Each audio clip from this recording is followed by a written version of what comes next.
Hola amigos, y estamos en este episodio número 57 de nuestro Cardio Tips Podcast con un tema fenomenal, la variabilidad de la frecuencia cardíaca, esa relación latido a latido y con muchas variables matemáticas de ese corazón que late 24 horas es muy importante para muchas enfermedades y muchos enfoques desde riesgo cardiovascular. Y por esa razón estamos aquí con el doctor Juan David López, es médico de la Universidad Libre de Cali y aparte de eso con un gran conocimiento en esta área cardiovascular y en futuro en cardiología deportiva. Doctor Juan David, el escenario es todo suyo. Un saludo muy especial para todos los oyentes del podcast Cardio Tips. Mi nombre es Juan David López y soy estudiante de internado de la Universidad Libre. Le agradezco al Dr. John Alexander Conta por la invitación y permitirme este maravilloso espacio académico. El tema que voy a tratar hoy es la variabilidad de la frecuencia cardíaca como factor predictor de las enfermedades cardiovasculares. Cardio Tips Podcast.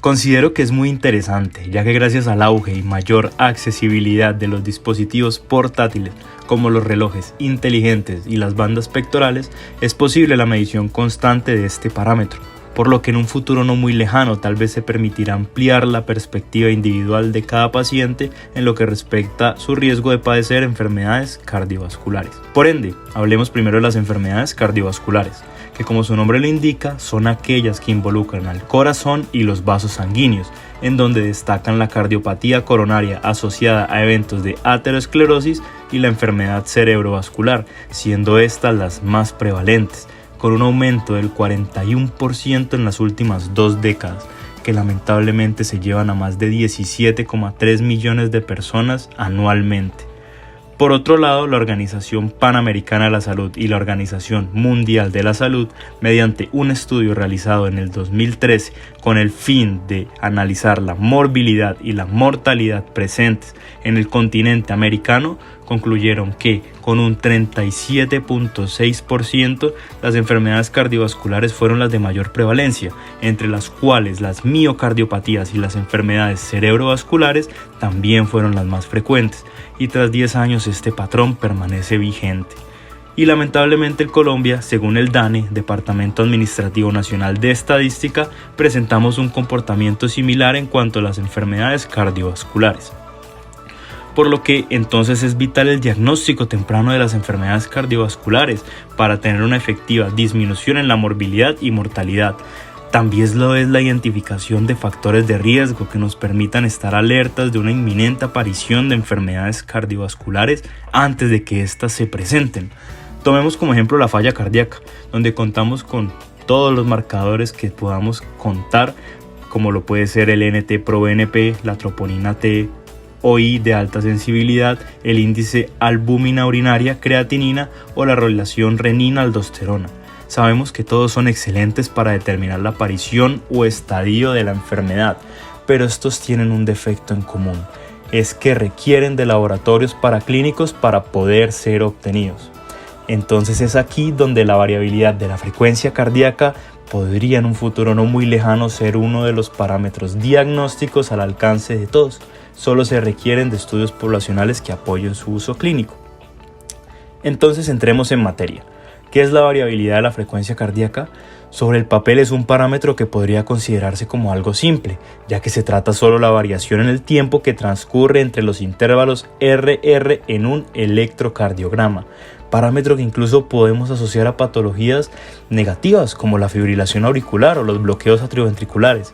Sin embargo, en un paciente sano, esta variabilidad refleja la capacidad del sistema nervioso autónomo de incidir en la función cardíaca, que tenemos que recordar que este sistema tiene la capacidad de modificar factores cardiovasculares como la frecuencia cardíaca, la fuerza contráctil, el redireccionamiento del flujo sanguíneo a zonas de mayor demanda vascular y el control de la presión arterial. Y la verdad es que es muy sencillo entender cómo el sistema nervioso autónomo modula la frecuencia cardíaca.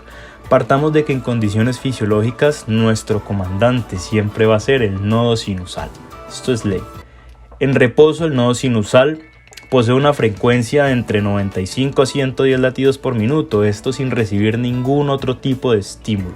En cambio, en reposo y bajo las directrices del sistema nervioso parasimpático, la frecuencia cardíaca puede descender a intervalos de entre 55 a 75 latidos por minuto. Por lo que una adecuada variabilidad cardíaca no es más que el reflejo de un correcto balance entre este control simpático y parasimpático, además de una adecuada adaptación de la frecuencia cardíaca ante los cambios de presión arterial en el sistema, y nos permite determinar si en un paciente hay predominio de una respuesta simpática o por el contrario este paciente está teniendo un predominio de su respuesta parasimpática. Y para hacer un resumen general, el panorama que nos brinda la variabilidad de la frecuencia cardíaca es el de la interacción de todos los circuitos de retroalimentación, ya sean autónomos o no autónomos, que regulan la actividad de marcapasos del nodo sinusal, así como la sincronización de este nodo sinusal con los requerimientos del organismo en cuanto a modular el gasto cardíaco, que sea acorde con estos requerimientos que estamos teniendo en nuestro día a día. Para extrapolar todo lo que ya les mencioné anteriormente al riesgo cardiovascular, tomemos de base una simple premisa. En el contexto de una disfunción miocárdica hay un aumento crónico de la actividad simpática y de las catecolaminas plasmáticas, lo que genera alteraciones en las propiedades electrofisiológicas del miocardio, promoviendo la arritmogénesis, es decir, que se van a generar más arritmias por esta actividad simpática. ¿Y cómo lo hace? Es simple, la taquicardia. Un simple aumento de la frecuencia cardíaca, un simple aumento que genera isquemia o disminución de la heterogeneidad en la repolarización ventricular, es decir, una repolarización ventricular que no se está dando de manera sincrónica. Aquí es donde juega un papel importante la actividad parasimpática, ya que esta tiene un efecto antiarrítmico al reducir la frecuencia cardíaca, como al contrarrestar los efectos proarrítmicos del sistema nervioso simpático. Es decir, le dice al sistema simpático: viejo, estate un poquito más quieto, en pocas palabras. Pero sin embargo, como todo en esta vida, la clave está en el equilibrio, ya que un exceso de la activación vagal, es decir, de la activación parasimpática, nos va a generar síncopes, también nos puede generar bloqueos cardíacos y en algunos casos puede ser el desencadenante de la fibrilación auricular paroxística al aumentar el periodo refractario de las aurículas. Es entonces en este balance que encontramos el éxito. Ejemplo de esto es que en pacientes con falla cardíaca, una variabilidad de la frecuencia cardíaca reducida se asocia con un peor pronóstico.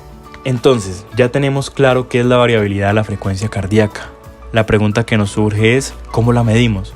Como bien les había mencionado, esta medida no es más que la variación entre los intervalos R y R, por lo que un método común es el monitoreo Holter de 24 horas, ya que esta técnica nos muestra gráficamente cada una de las ondas R generadas con cada latido, y además permite el análisis del tiempo en milisegundos que hay entre los intervalos R y R, además de las variaciones que se detectan entre estos intervalos consecutivos.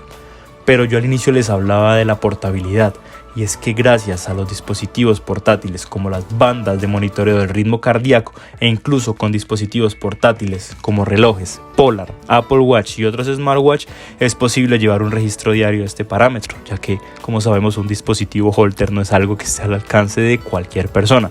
Entonces, personalmente, yo con un dispositivo Apple Watch es con lo que hago el monitoreo de la variabilidad de la frecuencia cardíaca de manera diaria.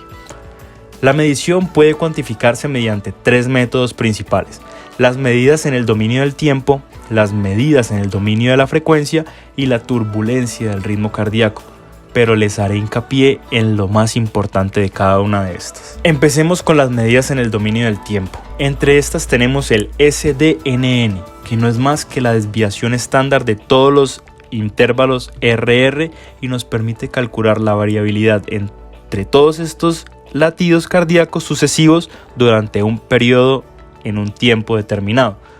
Un valor más alto de esta nos indica una mayor variabilidad y por lo tanto una mejor salud cardiovascular. El siguiente que tenemos es el SDANN, que es la desviación estándar de los intervalos RR medidos por 5 minutos y mide la variabilidad a lo largo de un día completo. Valores bajos pueden estar relacionados con el estrés crónico o problemas de salud. El siguiente que tenemos es el RMSSD, que es la raíz cuadrada de la media de las diferencias cuadradas entre los intervalos RR, que se enfoca en las variaciones de corto plazo y es una medida sensible para evaluar la influencia del sistema nervioso autónomo sobre la frecuencia cardíaca, y un valor más alto nos indica una mejor regulación del sistema nervioso autónomo. Entre las medidas en el dominio de la frecuencia tenemos la potencia de baja frecuencia o LF en inglés, que representa la actividad simpática y parasimpática combinada y se encuentra típicamente en un rango de entre 0.04 a 0.15 Hz, y un aumento de esta puede estar relacionado con el estrés o la actividad física. Por otro lado tenemos la potencia de alta frecuencia, que refleja principalmente la actividad parasimpática y se encuentra en un rango de 0.15 a 0.4 Hz, y un aumento de esta puede indicar una recuperación adecuada después de realizar ejercicio, es decir, una buena regulación del sistema nervioso autónomo. Por último tenemos la turbulencia del ritmo cardíaco, que se refiere a los cambios en la frecuencia cardíaca después de una súbita aceleración o desaceleración del ritmo cardíaco, y está generalmente causada por extrasístoles ventriculares y se mide mediante los dos siguientes parámetros. Tenemos el primero, que es el slope, que es la pendiente del aumento y la disminución de la frecuencia cardíaca después de un latido prematuro ventricular. Una pendiente más pronunciada es considerado como un valor normal. Y luego tenemos la amplitud, que es la diferencia entre el valor máximo y el valor mínimo de la frecuencia cardíaca después de un latido prematuro ventricular. Y una mayor amplitud se asocia con una mejor función autonómica. Excelente, entonces ya entendimos qué es la variabilidad de la frecuencia cardíaca y ya entendimos con qué dispositivos podemos medirla, además de los parámetros que nos brindan estos dispositivos. Para concluir el podcast me gustaría brindarle las aplicaciones clínicas que le podemos dar a este parámetro. Primero, tenemos la evaluación del riesgo cardiovascular, ya que una menor variabilidad cardíaca se ha asociado con un mayor riesgo de eventos cardíacos adversos, como lo es el infarto agudo al miocardio y las arritmias graves. Segundo, tenemos el monitoreo de la función autonómica, que ya que un desequilibrio en la actividad simpática y parasimpática puede indicar problemas de la regulación autonómica, como por ejemplo en pacientes con insuficiencia cardíaca, y el monitoreo de la función autonómica lo podemos verificar con este parámetro, la variabilidad de la frecuencia cardíaca. 3. La evaluación de la respuesta al estrés, ya que un estrés crónico puede manifestarse como una disminución de la variabilidad cardíaca, lo que va a indicar a largo plazo un mayor riesgo cardiovascular. Como cuarto, tenemos la evaluación de la recuperación después del ejercicio, ya que después de un ejercicio físico debería haber una rápida recuperación de la frecuencia cardíaca y un aumento en la medida de la potencia de alta frecuencia, ya que estos son indicativos de una mejor capacidad de adaptación y condición física. Como quinto, tenemos el diagnóstico y manejo de arritmias, ya que puede ayudar a identificar patrones anormales de variabilidad que pueden indicar la presencia de arritmias y guiar en un tratamiento adecuado. Como sexto, tenemos la evaluación de la diabetes autonómica, porque en estos pacientes una disminución de la variabilidad de la frecuencia cardíaca puede ser un indicador temprano de neuropatía autonómica diabética.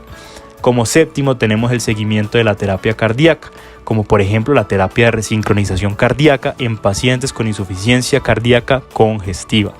Y finalmente, el octavo, pero no menos importante, la evaluación de la salud mental, ya que una menor variabilidad cardíaca se ha asociado con trastornos como la depresión y la ansiedad, trastornos que lamentablemente se encuentran en auge en nuestra actualidad. Para finalizar, espero que con este podcast hayan aprendido algo nuevo en lo que respecta a este océano de conocimientos que es la cardiología, y agradecer al Dr. Conta por permitirme este espacio académico en su podcast. Muchas gracias. Y finalizando este episodio fenomenal, gracias Dr. Juan David por todos los conocimientos que nos compartió. Realmente van a ser de gran ayuda en todos nuestros pacientes cardiovasculares. Y recordemos, amigos, a cuidar el corazón hasta el último latido. Sigue al Dr. Conta en sus redes sociales, Facebook, Instagram, YouTube y TikTok.